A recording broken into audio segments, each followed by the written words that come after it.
Bonjour à tous, eh bien, donc c'est Kinky de la Saint-Lô Team, tireur à 16h. Oui, c'est ma première vidéo que je comptais vous présenter avec, oui, je l'ai dit sur la page Facebook de la Saint-Lô Team, avec les reviews d'une sacrée bête. Donc effectivement, la bête la voici, le Barrett M82A1 version CQB de Snowwolf. Donc tout au long de cette vidéo, je vous montrerai à travers le démontage et le remontage en même temps de cette bête, les points positifs et les points négatifs. Donc tout d'abord, la bête, la voici, arrivée, donc commandée sur WGC Shop, 283 $ environ, arrivée par UPS, très bon rapport qualité-prix, bref, n'allons pas là-dessus. Et donc, voici la bête. Donc la bête, lorsqu'elle arrive, est fournie avec un chargeur. Donc oui, le chargeur est joli, mais je vous ferai les inconvénients après du chargeur, parce qu'il en a plusieurs. Ensuite est fourni avec le bipied qui est à monter. Bien sûr, moi personnellement j'ai remarqué qu'il faut très souvent resserrer les vis qui tiennent le bipied. Donc le bipied est encore ajustable, on peut facilement augmenter la longueur dessus, ce qui est plutôt pratique en fonction de certains, inutiles pour d'autres, tels que moi. Moi je n'en vois pas l'utilité parce que je le trouve déjà bien assez haut sur le bipied. Et puis il tient déjà bien dans l'épaule. Ensuite vous avez fourni la petite poignée. Alors oui voilà, vous voyez la poignée, ça bouge dans tous les sens, c'est génial, c'est du cheap, vous me le direz aussi. Mais bon c'est magique avec ça, bref. Attention à ne pas faire chez vous. Ne prenez pas votre barrette par la poignée, ça casse. Enfin, c'est pas que ça casse. Je l'ai fait une ou deux fois, mais vu comme ça, tire sur la poignée, vu comme la poignée bouge, vu comme la molette de fixation au rail se déclic facilement, je vous laisse l'honneur de vous mettre 300 € dans le derrière. Ce qui, personnellement, n'est pas mon plaisir. Donc je déconseille fortement l'utilisation de cette poignée, sauf pour la décoration. Ensuite, donc, pour faire très simple, donc je vais le démonter, enfin l'ouvrir en deux, parce que je ne vais pas m'amuser à ouvrir la gire juste pour votre grand plaisir, que vous regardiez me faire chier, parce que j'en ai marre de faire je me dis on va rester poli, donc non, on ne va pas rester poli, il fait chier. Et donc voilà, donc le Barrett, il tourne en AEG, avec un sélecteur de tir, donc deux positions, normalement, oui, vous verrez pourquoi. Donc la position sécurité, la position semi, et le petit cadeau de chez Snowwolf, la position full auto. Je sais pas vous, mais personnellement, à part dans Call of Duty, j'ai jamais vu tirer quelqu'un en full auto. Surtout avec, enfin, je veux dire full auto avec le Barrett. C'est pas possible. C'est impossible. On peut pas tirer en full auto avec un calibre 50, je suis désolé. Ça va de soi. Donc, la bête, moi personnellement, je le fais avec une 9.6. Et donc, c'est très simple. Et à cette position-là, vous avez une goupille. Oui, votre réplique réside dans tout le jeu avec une goupille. Donc, on tire la goupille, une petite goupille comme ça. Personnellement, je mettrai rapidement une autre goupille qui tient de l'autre côté parce que j'ai un peu peur pour ma réplique. Donc, ouverture de la bête. Donc ça c'est pour faire joli. Je vais vite l'enlever parce que sinon ça peut faire. Et voilà. Donc la bête interne, c'est très facile à démonter, vous verrez. Donc vous le tirez comme cela et vous avez ouvert votre barrette. C'est tout con, c'est facile, c'est simple, c'est beau, c'est joyeux. Par contre l'interne, la première fois que vous voyez l'interne, vous faites what the. Parce qu'effectivement l'interne se réside dans rien devant, rien derrière, ou presque, la gire, qui est une V2, entre guillemets.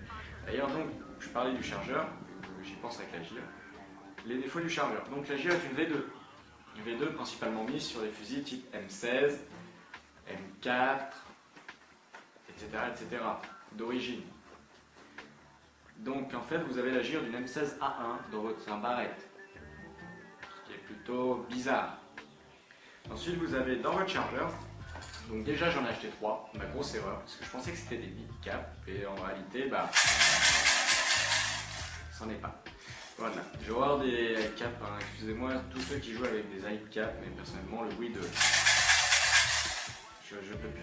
Puis même pour un tireur, sniper, si on joue minimum dans le jeu du personnage, ça c'est loin d'être silencieux, vraiment, c'est même assez horrible à entendre. Donc 190 coups. Et quand on ouvre la bête, enfin les bêtes oui, parce que la taille du chargeur on peut aussi appeler la bête, c'est aussi conséquent que le fusil. Et ben vous pouvez remarquer qu'en fait à l'intérieur vous avez un chargeur de M16A1. Oui, c'est-à-dire que juste cette partie-là, c'est le high cap. Le reste est vide. Inutile, non? Enfin, personnellement, j'aurais acheté une M16A1. Si j'aurais voulu une M16A1, j'aurais pas acheté un barrette pour avoir une M16A1. Ça paraît logique. Donc voilà, un autre défaut. Bon, la gire. Le deuxième défaut que j'ai trouvé la première fois que je l'ai utilisé, c'est le bruit. Vous avez déjà entendu du popcorn claquer, c'est po, po, po, po. Bah voilà, votre barrette fait ce bruit-là. Donc moi j'ai rajouté deux petites plaques de mousse, là, ici, sur les côtés de ma gire, il faut que je les remette, pour éviter ce bruit aussi chiant soit-il, pour pas être vulgaire. J'aurais pu dire emmerdant, parce que c'est le cas, j'ai pas fait de dire chiant. Ensuite, à l'arrière, donc j'ai dit presque vide, effectivement, vous avez le câblage. En cadeau, vous avez un fusible de voiture. Donc si jamais vous perdez votre fusible, libre à vous d'aller dans votre voiture prendre un fusible quelconque.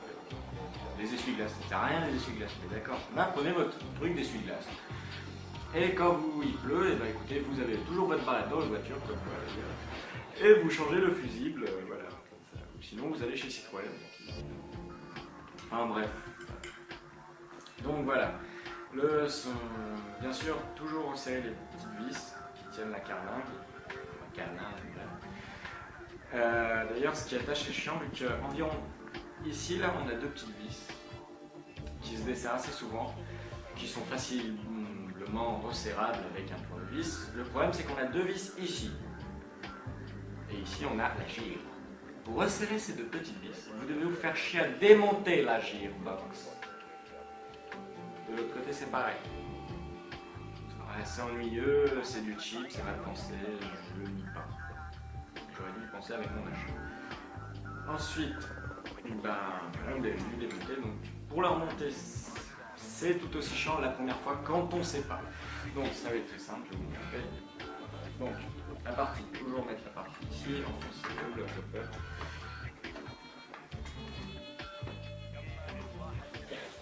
Alors là, voilà. Je vous les emmerde. Ici, c'est mis en face. Ici, c'est mis en face. Ça merde, pourquoi? Ah! Là, elle finit par rentrer. Ah, non, c'est pas bon. Pas que attendez. C'est pas bon. Donc là, il faut soulever. Voilà, c'est bon, miracle! Voilà, donc la première fois que vous les montez, vous allez dire c'est génial, j'ai vu la vidéo qui c'est facile, pour le montrer, il n'y a qu'une goupille, et bla bla bla. Et en fait, vous allez vous faire chier. Étant donné qu'environ à cette partie-là, vous avez deux petits trous. Et sur l'autre partie, donc au-dessus, deux petites pattes qui doivent rentrer dans ces petits trous. Pas d'allusion vaseuse.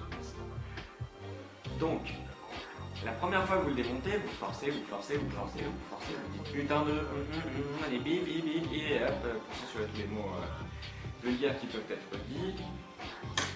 Donc vous n'y arrivez pas, puis vous remarquez ces petits trucs. Ce qui fait que vous avez perdu 3 quarts d'heure à remonter votre barrette en vous en chiant, en vous disant, en le remontant, en regardant si tout était bien placé, et là, et en fait, voilà, c'est le bordel, c'est chiant la première fois. Donc je vous préviens de cela, regardez bien si ça bloque, ne forcez surtout pas. Jamais. Ne jamais forcer là-dessus, ça pourrait justement péter une pièce ou autre, parce que lorsque vous faites rentrer ça, vous avez déjà fait rentrer votre bloc up ou autre. Et en forçant, vous pouvez tordre justement votre canon interne. Et le canon interne, tiens justement j'allais en venir. Le canon interne, il est beau, hein, le canon externe il est grand. Le canon interne, eh bien, gros défaut, vous pensez avoir un canon super grand. Vous avez vu la taille de la bête, sincèrement. ici, 1,20 m la bête. Hein. Eh bien, il fait 33 cm le gâteau. Il part de là et il arrive là. Voilà, c'est ça. C'est petit, trop petit, beaucoup trop petit. Donc personnellement à venir, moi c'est le changement du bloc up et installation d'un canon TDI ou Prometheus en fonction de mon budget. En 590 mm, canon du PSG en armille pour établir un peu la chose. Ensuite, autre inconvénient, le poids. La bête est full métal, magnifique, il est vraiment magnifique en full métal, mais 6 kg. Il ne fait pas le poids du vrai, encore 12 kg. Mais 6 kg en partie, ça devient très très vite encombrant, c'est très très chiant, je vous explique même pas, je vous passe les détails. Donc voilà, donc bref. Donc je vais faire le récapitulatif des points positifs. Point positif, full métal, c'est vraiment un point positif. Très belle finition. Bon, bien sûr, c'est du chill, donc quelques petites vis à resserrer, des fois. Très bonne base pour en faire une bête. Enfin, une tuerie, oui, j'ai pas utilisé une bête, bref. Donc, très bonne base pour en faire vraiment une tuerie. Point neutre, le poids. Le poids fait. Ouais, on sent qu'on a un baril dans les mains. Même si c'est pas le poids livret qui est vachement baissé. Mais ça donne un peu un côté réel. Deuxième point négatif, l'interne a changé. Vous n'aurez pas d'origine tout le temps avec, vous ne pourrez pas. Trop simple, trop simple, voilà. Ensuite, 283 $ sur WGC Shop, comme je l'ai déjà dit. Donc voilà, du recul du baril. Et d'ailleurs, malheureusement, vous ne le verrez pas souvent. Je jouerai sûrement quelques fois avec quand même, mais vous ne le verrez pas souvent durant les futures vidéos en jeu in-game à venir. Parce que, d'abord, comme j'ai dit, le poids, je ne supporte pas d'avoir quelque chose qui fait 6 kg dans les mains en partie airsoft. J'ai essayé le week-end dernier de jouer en bâtiment avec, c'est impossible. Même s'ils appellent ça la version sécurité, pour moi c'est pas possible. J'ai d'ailleurs joué avec d'autres répliques et il est resté un week-end. Il a fait qu'une partie sur environ une dizaine de parties parce que j'ai pas pu jouer avec. J'avais emmené que celui-là et j'ai facilement enlevé. Donc vous ne le verrez pas souvent, donc je vais surtout le garder en fait en collection. C'est le snipe de mythe par référence. Personne ne peut le nier, c'est vraiment. Même moi j'ai déjà eu en partie d'airsoft. Ah, t'as un barrette, il est super joli, j'adore. Et bien sûr, j'ai eu après. Mais c'est pas trop chiant de se le porter pendant les parties. Donc toi, tu réponds. Non, ça va et tout. Oh, faut s'habituer, puis ça fait les bras. Et en fait, ce que tu penses dans ta tête, c'est putain, si c'est lourd, ça fait chier, ça m'emmerde. Je suis un sniper, j'ai un M4, ça me gave, j'ai une M16A1 dans les mains alors que je voulais acheter un barrette. Donc voilà ce que vous pensez faire un mesure, c'est un gros défaut. Donc voilà.